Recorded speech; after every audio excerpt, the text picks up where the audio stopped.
हिमाचल प्रदेश के मुख्यमंत्री ने शिमला में आयोजित जय हिंद सभा में कहा कि कांग्रेस पार्टी देश की एकता और अखंडता के लिए हमेशा तत्पर रहती है और रहेगी। ये सभा 1971 के भारत पाक युद्ध शहीद सैनिकों और शिमला समझौते की याद में आयोजित की गई।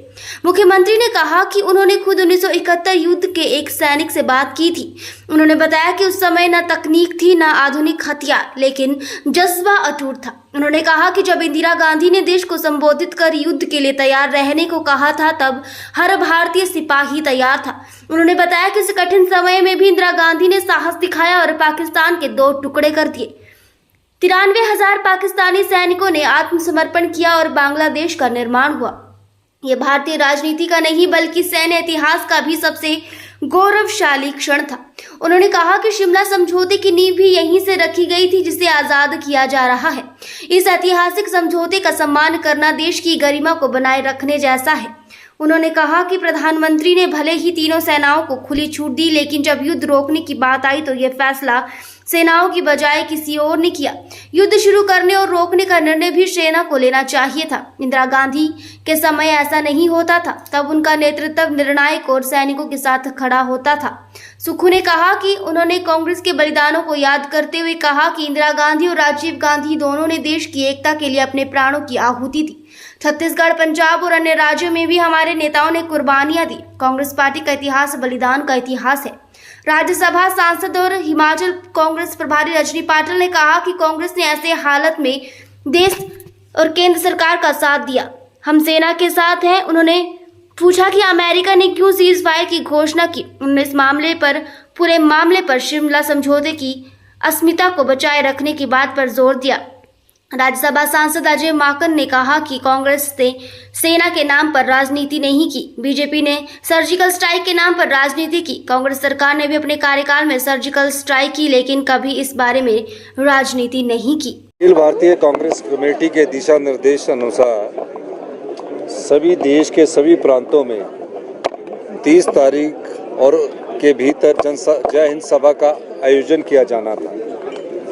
हमारा आज आयोजन किया गया है, जिसमें 50 पूर्व सैनिक जिन्होंने देश की सेना में सेवा की है, 1971 की लड़ाई लड़ी है और जो अभी सिंदूर ऑपरेशन हुआ है उसमें जो परिवार शहीद हुए हैं, एक हमारे उनको जो हमारी सरकार की तरफ से सम्मान मिलना चाहिए था, जो सिंदूर के ऑपरेशन के दौरान, वो सम्मान भी दिया गया। और जय हिंद सभा का आयोजन इस दिशा से किया गया, इस दृष्टिकोण से किया गया कि जो शिमला समझौता था वो साथ लगते एडवांस स्टडी में ही किया गया था।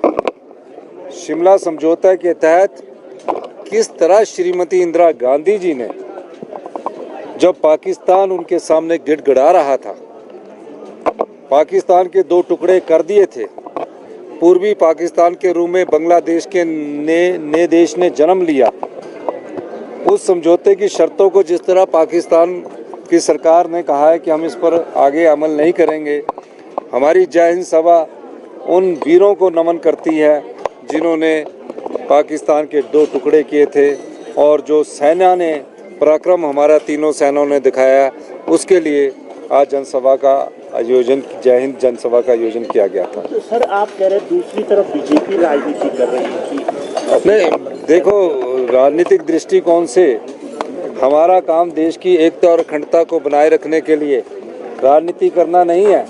हमारा काम जो हमारी कांग्रेस की विचारधारा जो देशभक्ति से ओतप्रोत है, जिस देशभक्ति की विचारधारा के साथ हम आगे बढ़ते हैं और जिस देशभक्ति की विचारधारा के तहत सैकड़ों कांग्रेस के कार्यकर्ताओं ने और देश के 2 प्रधानमंत्रियों ने, मुख्यमंत्री ने, प्रदेश कांग्रेस कमेटी के अध्यक्ष ने, श्रीमती इंदिरा गांधी ने, श्री राजीव गांधी ने देश की एकता और अखंडता के लिए अपने प्राणों का बलिदान दिया। ये सब उन बातों को याद करने के लिए जय हिंद सभा का आयोजन किया गया था। बहुत बहुत धन्यवाद।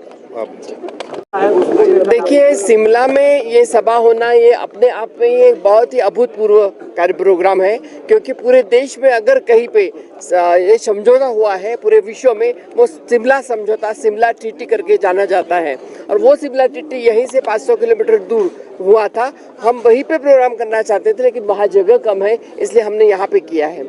सबसे बड़ी बात यह है कि उसमें ये तय हुआ था, स्पष्ट हुआ था कि दो देश के बीच में, पाकिस्तान और इंडिया, इसमें कोई भी बीच में नहीं आ सकता। ये हम दोनों देश सवाल से पैदा कर सकते हैं, यूएन में भी नहीं जा सकते। ये फाइनल हुआ था। उसके बावजूद उन्होंने, ट्रम्प साहब ने पहले आगे आके ये सीज फायर डिक्लेयर कर दिया। इसका हमें खेद है।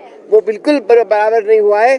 जो शिमला समझौता है उसके विपरीत हुआ है ये। और 2 दिन बाद में जैसे ही सीज फायर हुआ, उसके 2 दिन बाद में सो मोटो पाकिस्तान ने शिमला समझौते को खारिज कर दिया है। इसके लिए भी हम सवाल पूछना चाहते हैं कि अब देश में कोई पूछेगा नहीं उनको, विश्व में कोई पूछेगा नहीं उनको, आपने ऐसे कैसे किया। हम तो कानून के मुताबिक चलते हैं, लेकिन वो कैसे भी करेंगे। और हमारे इतने लोगों की जानें दी है, उसके बाद में आप सीज फायर करते हैं। और वो सीज फायर भी पहले ट्रम्प बताते हैं, और उसके लिए बोलते व्यापार के लिए हमने कर दिया। और फिर एप्पल का फ़ोन भी, जो मालिक है एप्पल का, उनको भी बोला कि एप्पल का यहाँ प्रोडक्शन नहीं करना चाहिए, ये भी बता रहे हैं। एक तरह से ये उनकी जोर जबरदस्ती चल रही है ट्रम्प साहब की। मैम, जिस तरह से ऑपरेशन सिंदूर को पॉलिटिसाइज किया नहीं बताइए, शर्तें नहीं बताइए। जिस तरह से ऑपरेशन सिंदूर को पॉलिटिसाइज किया जा रहा है, चुनावों में इसका प्रयोग करने का प्रयास किया जा रहा है, किस तरह देखते हैं आप इस तरह के? हिंदुस्तान की जनता बहुत होशियार है। जैसे अभी हमारे लीडर्स ने बताया, सीएम साहब ने बताया, इसके पहले भी हमारे यहाँ सर्जिकल स्ट्राइक हुए थे।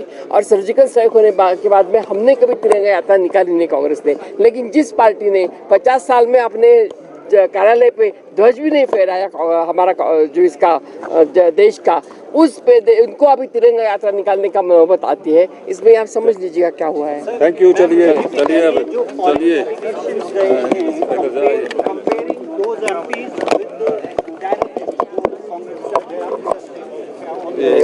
इसके ऊपर नहीं मैं बोलना चाहूँगा।